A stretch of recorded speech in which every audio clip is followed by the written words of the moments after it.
Dear students, अस्सलाम वालेकुम व रहमतुल्लाहि व बरकातुहू। आज का टॉपिक जो हम पढ़ने जा रहे हैं वो है टेनिया सोलियम। इस टेनिया सोलियम को हमने एनिमल किंगडम से लिया है और फाइलम प्लेटेहेल्मंथ्स। ये जो टेनिया सोलियम है ये प्लेटेहेल्मंथ्स से बिलोंग करते हैं और इसका जो क्लास है दैट इज सेस्टोरा। प्लेटेहेल्मंथ्स में हमने पढ़े हैं, इनके पास 3 क्लासेस है। फर्स्ट क्लास इज टर्बुलेरिया, जिसमें आपने पढ़ा प्लेनेरिया के बारे में। सेकंड क्लास इज ट्रोमेटोरा, जिनको हम ब्लड फ्लूक्स भी कहते हैं। One is Fasciola hepatica and Schistosoma haematobium. इसके बाद तीसरा क्लास जो इनमें आता है दैट इज सेस्टोरा। ये जो सेस्टोर्स है, इन्हीं सेस्टोर्स की एक एग्जांपल है Taenia solium, Taenia saginata, Echinococcus. बहुत सारी स्पीशीज इसमें आती है, मगर all the cestodes are called tapeworms, क्योंकि they are resembling like a measuring tape. Their body is ribbon-like. Their body is dorsoventrally flat. और इनकी जो बॉडी है वो रिजेंबल करती है मेजरिंग टैप से, इसीलिए इनको बोला गया है टैपवर्म्स। सभी टैपवर्म्स दे आर एंडोपैरासाइट्स, इसमें कोई शक नहीं। No one is free living, all are endoparasites. That means they live within the body of host. दूसरी बात इनमें है, when they live within the body of host, host की बॉडी में रहने के लिए इनके पास होते हैं, सेस्टोर्स में होते हैं हुक्स एंड सकर्स। ये सकर चूसने के लिए नहीं है, बल्कि hooks and suckers are meant for attachment. ये सिर्फ अटैचमेंट में मदद करते हैं। जो इंटेस्टिनल वॉल होता है उसके साथ अटैच होने के लिए इनके पास जरूरी होने चाहिए हुक्स एंड सकर्स। ये अच्छी तरह ये हुक्स एंड सकर्स डेवलप करते हैं। पहले ये इन्हीं को डेवलप करते हैं, फिर इन्हीं की वजह से ये होस्ट की बॉडी के साथ या ऑर्गन के साथ अटैच होते हैं। क्योंकि इनके पास माउथ नहीं होता है, digestive system is completely absent in cestodes, जिसमें टेनिया सोलियम की बात हम करने जाएंगे बाद में। इनके पास डाइजेस्टिव सिस्टम एब्सेंट होता है, कंप्लीटली एब्सेंट। सो जो ये नरिशमेंट लेते हैं, The nutrients gets absorbed through their internal body surface। क्योंकि इनके पास माउथ नहीं होता है, डाइजेस्टिव सिस्टम का कोई ऑर्गन नहीं होता है, इसलिए ये रेडीमेड फूड जो अवेलेबल होता है इंटेस्टाइनल ट्रैक्ट में उसी को एब्जॉर्ब करते हैं थ्रू जनरल बॉडी सरफेस। मगर उस इंटेस्टाइन में रहने के लिए उनके पास होते हैं हुक्स एंड सकर्स, जो इनको अटैचमेंट में मदद करते हैं। बाकी जो सिस्टम्स होते हैं वो इनमें एब्सेंट होते हैं। इसके बाद इनमें बॉडी में सेगमेंट्स नहीं होते हैं, मतलब किसी एनिमल में एक्सटर्नल सेगमेंटेशन होती है, कुछ स्पीशीज ऐसी होते हैं जिनकी इंटरनल सेगमेंटेशन होती है, कुछ ऐसे हैं जिनमें सीरो सेगमेंटेशन होते हैं, कुछ ऐसे हैं जिनमें मेटामेरिक सेगमेंटेशन। यहां पे कौन सी सेगमेंटेशन इनमें पाई जाती है? इनमें पाई जाती है सीडो सेगमेंटेशन, क्योंकि पूरी तरह इनमें मेटामेरिक सेगमेंटेशन नहीं पाई जाती है, ना एक्सटर्नल सेगमेंटेशन ना इंटरनल सेगमेंटेशन, बल्कि इनमें सीडो सेगमेंटेशन होती है। इन सेगमेंट्स को क्या बोलते हैं हम? These segments are called proglottids. Proglottids, ये जो प्रोग्लॉटिड्स है they are hermaphrodite. Both male and female gonads are present in proglottids. Each proglottid is hermaphrodite. इनके सेगमेंट्स को क्या बोलते हैं हम? Proglottids. Proglottids is simply a chain of segments that are self-sustainable.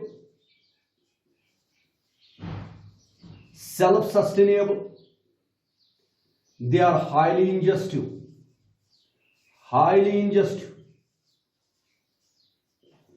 and they are reproductive units.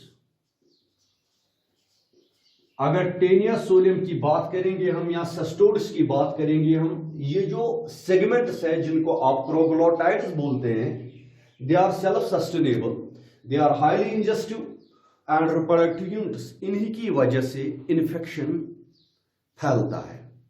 यही कारण है, इन्हीं की वजह से ये टैपवर्म जो नई डेवलप होती है बॉडी में, इन्हीं प्रोग्लॉटिड्स की वजह से, क्योंकि ये सेल्फ सस्टेनेबल होती है, ये हाईली इंजेस्टिव होती है और रिप्रोडक्टिव यूनिट्स भी यही होती हैं, क्योंकि proglottids are hermaphrodites. Both male and female gonads are present in a single proglottids. ये था सेस्टोड्स के बारे में जनरल इंट्रोडक्शन. क्योंकि इनको सेस्टोड्स को हम टैपवर्म्स भी कहते हैं, क्योंकि इनकी रिजम्बलेंस जो होती है वो मेजरिंग टैप जैसी, इसीलिए उनको बोलते हैं हम टैपवर्म्स. दूसरी बात इनमें है, सभी सेस्टोड्स एंडोपैरासाइट्स होते हैं, कोई भी इनमें फ्री लिविंग नहीं पाया गया, और उनको जिंदा रहने के लिए हुक्स और स्कर्स होते हैं, जिनकी वजह से ये बॉडी के होस्ट की बॉडी के साथ अटैच होते हैं विद इन द बॉडी. और जो इनका डाइजेस्टिव सिस्टम होता है वो कंप्लीटली एब्सेंट होता है, और सेगमेंटेशन जो इनमें होती है वो है सीडो सेगमेंटेशन. उन सेगमेंट्स को हम बोलते हैं प्रोग्लॉटाइड्स, क्योंकि ये जो प्रोग्लॉटाइड्स है ये hermaphrodites भी होती है, सेल्फ सस्टेनेबल होती है, हाईली इंजेस्टिव और रिप्रोडक्टिव यूनिट्स. अगर टैपवर्म का इंफेक्शन होता है वो इन्हीं प्रोग्लॉटाइड्स की वजह से होता है. चलो हम बात करेंगे जो हमारा आज का टॉपिक है, दैट इज टेनिया सोलियम. इसके बारे में हम थोड़ा बहुत पढ़ेंगे यहाँ पे, क्योंकि आपने देखा ये जो टैपवर्म है ये बिलोंग करती है फाइलम पैलेटिहेलमिंथ से, और इसका क्लास किस क्लास में आती है? इसको बोलते हैं हम सेस्टोरा. ये जो टैपवर्म है ये अपना टैपवर्म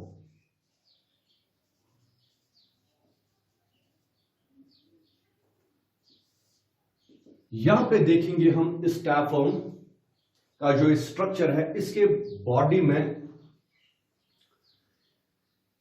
ये इसकी बॉडी जो है ये डिफरेंशिएट होती है 3 हिस्सों में. पहला हिस्सा जो इसका होता है anterior part, that is called head.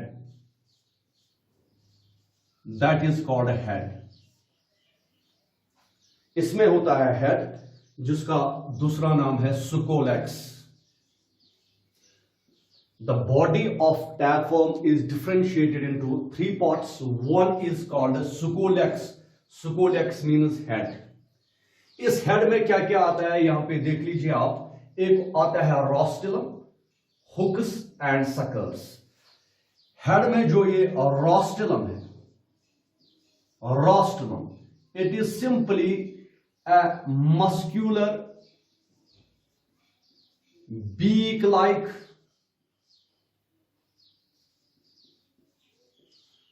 conical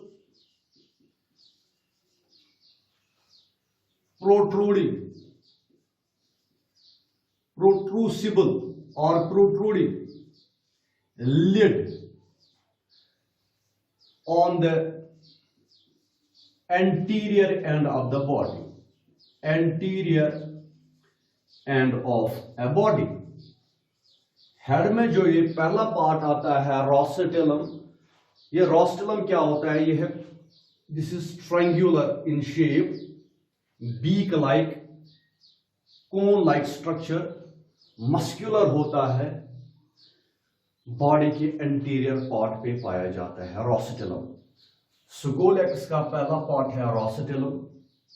ये रोस्टिलम एक ट्रायंगुलर शेप जैसा होता है, और इसी रोस्टिलम में 20 to 32 हुक्स होते हैं इन टू वर्ल्स। इस रोस्टेलम में क्या आता है? इस रोस्टेलम के नीचे आप देखिए इससे अराइज होते हैं हुक्स, मगर ये हुक्स दो लेयर्स में पाया जाता है। उन दो लेयर्स को उनको हम बोलते हैं वर्ल्स। इनका नंबर, जो हुक्स का नंबर होता है वो 20 से लेकर 32 हुक्स पाए जाते हैं। This rostellum which is the anterior part, conical part of the body, armored with 20 to 32 hooks in two whorls. Both the rosetellum and the hooks, and also these suckers are cup-shaped structures. Their number is 4. 4 suckers, यहां पे मैंने 3 दिखाए, 1, 2 और 3, back side में और 1 दिखाई देगा। 4 suckers, 4 suckers, 2 whorls of hooks and the rosetellum help us in attachment,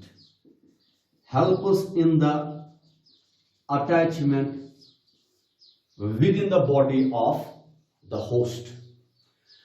ये parasite, as you know, this is the endoparasite, human parasite है। ये कहां पे पाया जाता है? Intestinal tract. इस इंटेस्टिनल ट्रैक्ट में रहने के लिए इसके पास क्या होते हैं? हुक्स। मगर ये हुक्स का नंबर जो होता दिखाया मैंने यहां पे, दीज आर 32, मगर इन 2 लेयर्स। इसके बाद होते हैं सकर्स। ये सकर्स एंड हुक्स दोनों किस में मदद करते हैं? अटैचमेंट में। और इन हुक्स में के बीच में एक यूनिसेलुलर ग्लैंड पाया जाता है। यूनिसेलुलर, जो एक सेल से बना होता है, unicellular gland called penetration gland.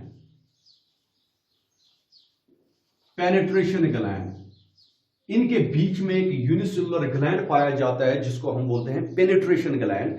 इन पेनिट्रेशन ग्लैंड से एक सेक्रेशन बाहर निकल के आती है जिनसे ये इंटेस्टिनल ट्रैक को, होस्ट के इंटेस्टिनल ट्रैक को बोर कर पाते हैं, होल्स करते हैं। बाकी hooks and suckers only meant for the attachment, while the penetration glands bores the intestinal wall of the host. और इसके नीचे हम ये देखेंगे क्या होता है। इसमें नीचे होता है नेक। इस नेक की तरफ आप देखिए, दिस नेक इज अनसेगमेंटेड। यहां पे कोई सेगमेंटेशन नहीं होती है। यहां पे neck is present just below the head, just below the scolex. Head को आप सुकोलेक्स भी कह सकते हो, क्योंकि सुकोलेक्स में क्या आता है? Rostellum, hooks and suckers. इन्हीं के नीचे आता है नेक। ये नेक जो है ये है अनसेगमेंटेड, इसकी सेगमेंटेशन नहीं होती है, अनसेगमेंटेड। इस नेक को क्या हम कहते हैं? This is called the growing zone. This is also called undifferentiated zone. This is also called budding zone.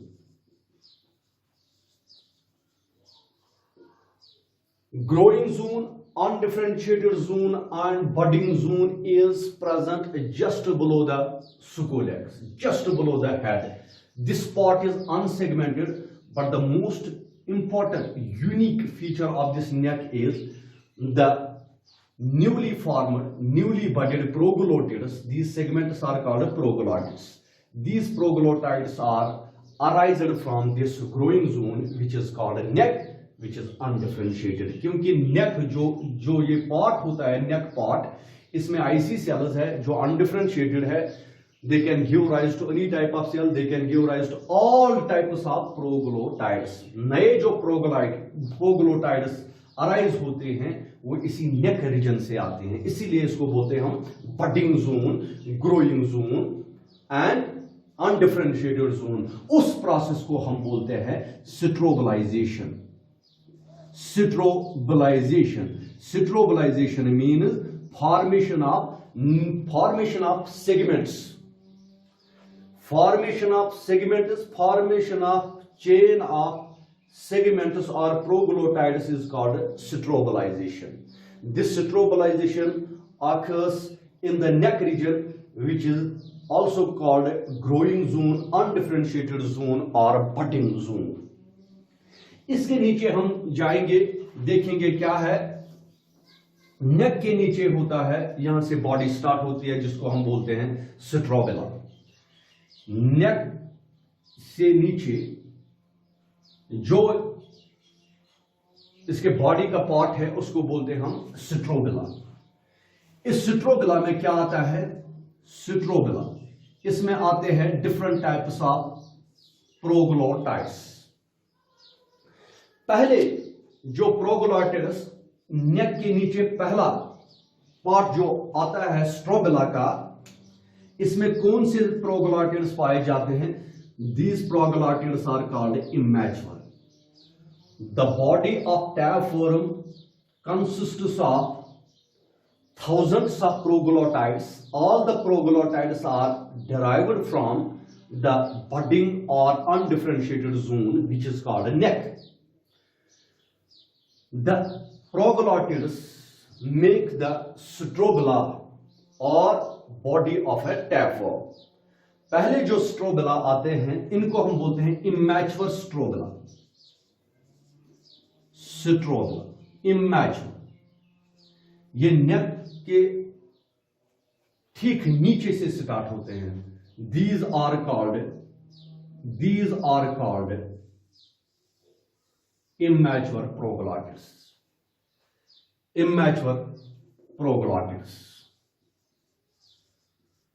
Strobila में पहले क्या आते हैं? Immature proglottids. इनको इमैच्योर क्यों कहते हैं हम? क्योंकि इनमें अनडिफरेंशिएशन, दे आर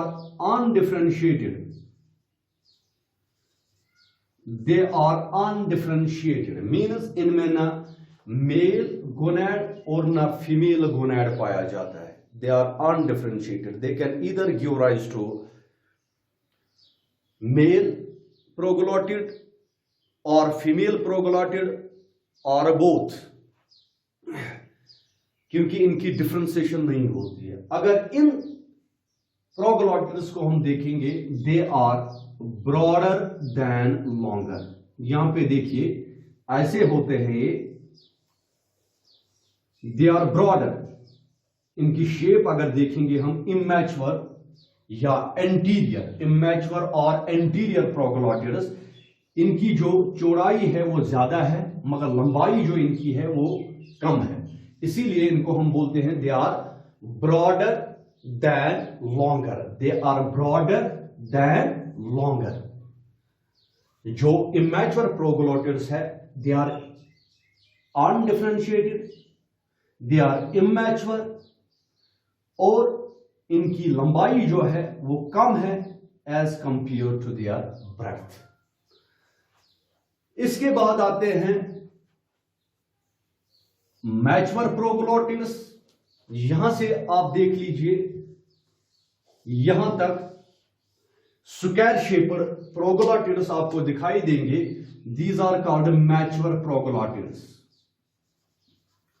मैच्योर प्रोग्लोटाइड्स, ये जो मैच्योर प्रोग्लोटिड्स है इनकी शेप कैसी है? They are square like, length and breadth ये सेम रहते हैं इनमें।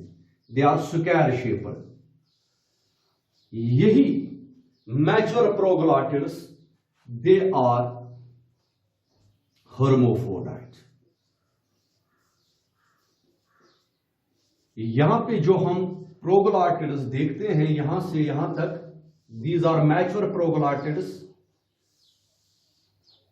जो ठीक इमैच्योर प्रोग्लोटिड से स्टार्ट होती हैं। जहां पे इमैच्योर प्रोग्लोटिड्स बंद होती हैं वहां से स्टार्ट होती है mature proglottids.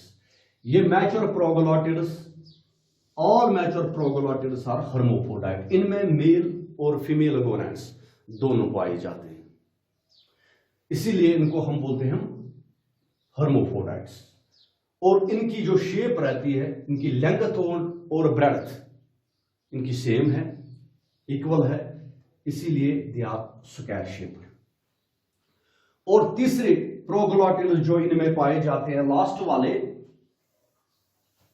That proglottids are called, यहां से यहां तक, these are called gravid proglottids.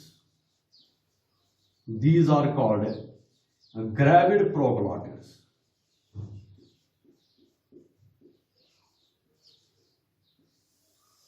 इन ग्रेविड प्रोग्लॉटिड्स में क्या होता है, इनमें female reproductive system, female reproductive system पूरा डेवलप हुआ होता है। Gravid proglottids contain female reproductive organs only. पहले देखेंगे हम immature proglottids neither contain male nor female reproductive organs. फिर हमने बीच के जो प्रोग्लॉटिड्स देखे, वो जो स्क्वायर शेप्ड है, उनमें मेल गोनैड भी और फीमेल गोनैड भी पाया जाता है, दे आर हर्माफ्रोडाइट्स। मगर तीसरे जो प्रोग्लॉटिड्स है, जो लास्ट में आते हैं, पोस्टीरियर पार्ट में आते हैं, they are called gravid proglottids, क्योंकि इनमें सिर्फ फीमेल रिप्रोडक्टिव सिस्टम पूरा डेवलप होता है।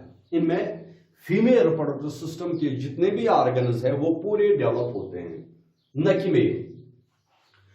और इनकी जो ब्रेडथ है, यहां पे देखेंगे हम, इनकी जो ब्रेडथ है, they are broader, they are longer than broader, they are longer than broader. यहां पे हमने देखा they are broader than longer, यहां पे हमने देखा they are longer than broader, क्योंकि ये इनकी लेंथ जो है ज्यादा है as compare to their width. यहां से यहां तक देखेंगे आप, या ऐसे नीचे है, इनकी लेंथ बड़ी है मगर इनकी जो विड्थ है वो कम है। जो ग्रेविड प्रोग्लॉटिड्स है वो posterior part of the body में पाए जाते हैं। इनमें फीमेल रिप्रोडक्टिव सिस्टम पूरा डेवलप हुआ होता है। इनकी जो लेंथ है वो ज्यादा है as compare to their breadth. यही प्रोग्लॉटिड्स 2 से 4, 2 to 4 शेड होके यहां से 4 प्रोग्लॉटिड्स, यही ग्रेविड प्रोग्लॉटिड्स इंटेस्टाइनल ट्रैक्ट में सेपरेट होते हैं टाइफॉर्म से। इन्हीं को फिर होस्ट थ्रू फीकल मैटर बाहर छोड़ देता है, इन ग्रेविड प्रोग्लॉटिड्स को, क्योंकि इनमें, इन ग्रेविड प्रोग्लॉटिड्स में होते हैं फर्टिलाइज्ड एग्स, जिनसे नई टाइफॉर्म तैयार होती है। These gravid proglottids contain fertilized eggs or the larvae or the zygote. यही प्रोग्लॉटिड्स हर दिन जब ये मैच्योर होता है, टेनिया सोलियम जब मैच्योर होता है, मैच्योरेशन के बाद हर दिन ये एक दिन में 2 से 4 प्रोग्लॉटिड्स शेड करते हैं। शेडिंग होने के बाद वो ह्यूमन फीकल मैटर से बाहर आते हैं। उस प्रोसेस को हम बोलते हैं अपोलिसिस। Apolysis is the phenomena, is the process of shedding of old proglottids which are fertilized. उसको बोलते हैं हम apolysis, shedding of old proglottids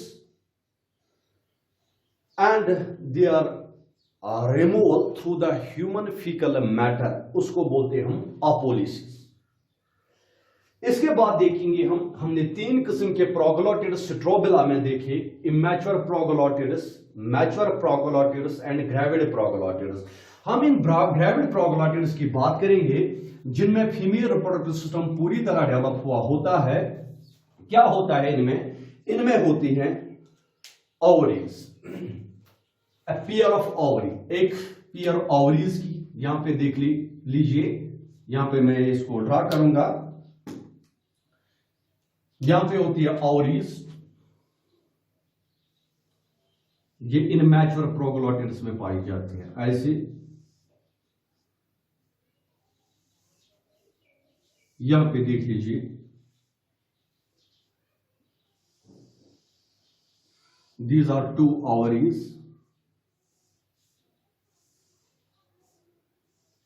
इन ऑरिज के बीच से निकलता है एक और आर्गन, यहां पे देख लीजिए आप।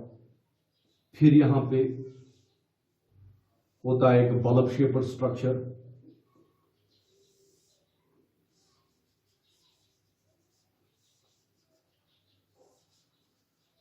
यहां पे देख लीजिए ऐसे होता है।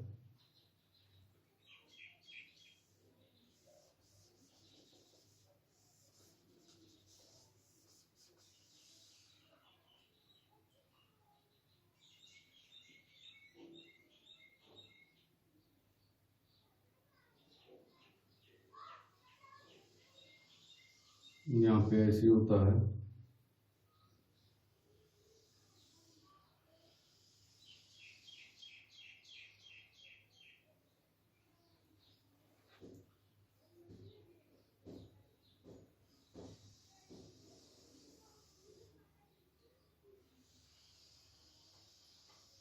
ऐसे होता है इसका स्ट्रक्चर।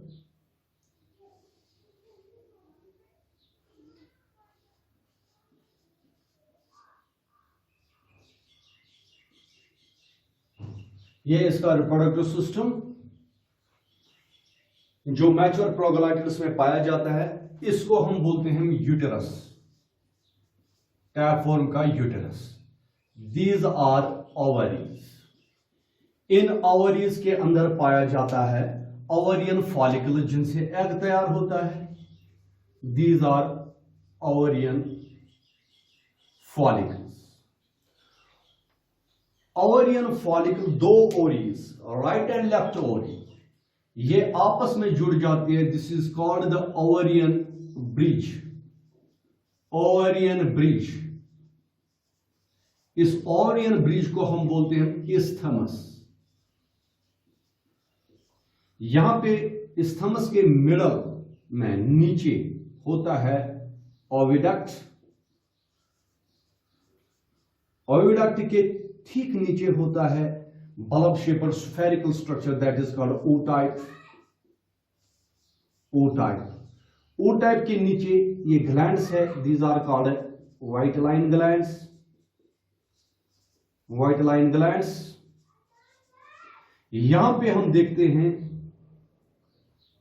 यहां पे देखते हैं हम, these are special glands that lie over the ootype. इसको बोलते हैं हम Mehlis glands. Mehlis glands, Mehlis glands, ये है इनका रिप्रोडक्टिव सिस्टम, जो हमने कहां पे देखा, इन ग्रेविड प्रोगैलाइटिड्स में। क्योंकि मैंने आपको पहले ही बता दिया, इन ग्रेविड प्रोगैलाइटिड्स में होते हैं well developed female reproductive system. क्योंकि आपको ये पता होना चाहिए, जो मेल में जो टेस्टीज होती है, testes produce sperms first before the development of ovaries. इसीलिए इनको बोलते हैं हम प्रोटएंड्रस स्पीशीज और प्रोटएंड्रस पैरासाइट्स, जिनमें टेस्टीज पहले डेवलप होती है ओवरीज से पहले। जो भी एनिमल पहले स्पर्म्स तैयार करता है, अगर कोई हर्मोफोडाइट है, जो भी पैरासाइट्स हर्मोफोडाइट से, या कोई भी स्पीशीज जो हर्मोफोडाइट होगी, अगर उसके टेस्टिस पहले डेवलप होंगी, स्पर्म्स उन्होंने तैयार किए, उनको बोलते हम प्रोटएंड्रस स्पीशीज और प्रोटएंड्रस। यही वजह है, ये जो टैपवर्म्स है, टेनिया सोलियम है, ऑल्दो दे आर हर्मोफोडाइट्स, मगर इनकी टेस्टिस पहले स्पर्म्स तैयार करती है, बाद में एग ओवरीज तैयार करती है। इसीलिए इनको बोलते हैं हम प्रोटएंड्रस। यहां पे देख लेते हैं हम इनका फीमेल रिप्रोडक्टिव सिस्टम, जो इन प्राइवेट ग्रेविड प्रोगैलाइटिड्स में पाया जाता है। इनके पास होते हैं दो ओवरीज। यहां पे देख लीजिए आप ओवरीज। इन ओवरीज के अंदर होते हैं ओवरियन फॉलिकल, जिनसे एग तैयार होके बाहर निकलता है। यही दो ओवरीज आपस में जुड़ जाती है, किससे? एक ब्रिज से। उस ब्रिज को हम बोलते हैं isthmus. This isthmus connects the two ovaries. ठीक इस इस्थमस के बीच में से निकलता है एक और डक्ट, जिसको हम बोलते हैं ओविडक्ट, जहां पे एग्स की फर्टिलाइजेशन होती है। This is the site for fertilization. जिस तरह हमारे ओविडक्ट एम्प्यूला में फर्टिलाइजेशन होती है, इसी तरह यहां पे भी ओविडक्ट है स्थमस के बीच में नीचे, उसको बोलते हैं हम ओविडक्ट। यहां पे फर्टिलाइजेशन होती है। और यहां पे होता है इसका दूसरा स्ट्रक्चर, यहां पे बल्जर पार्ट यहां पे ऐसे होता है, जिसको हम बोलते हैं sperm रिसेप्टिकल। This is called sperm रिसेप्टिकल। इस सुपर्म रिसेप्टिकल का काम है यहां पे सुपर्म्स, यहां पे सुपर्म्स स्टोर होते हैं। फीमेल रिप्रोडक्टिव सिस्टम में एक ऐसा पार्ट है जिसको हम बोलते हैं सुपर्म रिसेप्टिकल, जहां पे सुपर्म स्टोर होते हैं। ये सुपर्म रिसेप्टिकल कहां से आया? ये ओ टाइप से आया। यहां पे हम बात करेंगे ओविडक्ट के ठीक नीचे होता है ओ टाइप। ये ओ टाइप कैसे होता है? Spherical bulged part just below the oviduct. इस ओ टाइप का काम क्या है? यहां पे जो फर्टिलाइजेशन हुई, एग और सुपर्म यहां पे फ्यूज होता है, एग और सुपर्म यहां पे फ्यूज होके जाइगोट यहां पे होता है, जाइगोट। और यही जाइगोट की शेल जो डेवलप होती है वो ओ टाइप में होती है, क्योंकि ओ टाइप के ऊपर होते हैं glands that are called Mehlis glands, और नीचे होते हैं विटेलाइन ग्लैंड। इन विटेलाइन ग्लैंड से क्या बाहर निकल के आता है? That is called the yolk. Vitelline glands यहां पे देखेंगे हम यूटेरस, यहां पे देखेंगे हम वैजिना, इनकी vagina, sperm receptacle, vitelline glands के डक्ट्स, ये सभी ओ टाइप से जुड़े होते हैं। So the ootype is a junction of oviduct. It is the junction of uterus, junction of the vitelline glands, Mills glands and the vagina. ये है junction. यहां पे क्या होता है? विटेलाइन ग्लैंड्स जो अपनी सेक्रीशन सेक्रीट करते हैं वो यहां पे होती है ओ टाइप में। वो सेक्रीशन क्या होती है? योक, जाइगोट और योक आपस में कहां पे मिलते हैं? ओ टाइप में। और ये जो मिल्स ग्लैंड्स है, इनका काम है लुब्रिकेशन। दूसरा काम इनका है, ये सेक्रीट करते हैं एक लुब्रिकेंट, जिसकी वजह से ये जाइगोट यहां से निकलता है। It facilitates the movement of zygote into the uterus. यहां पे होता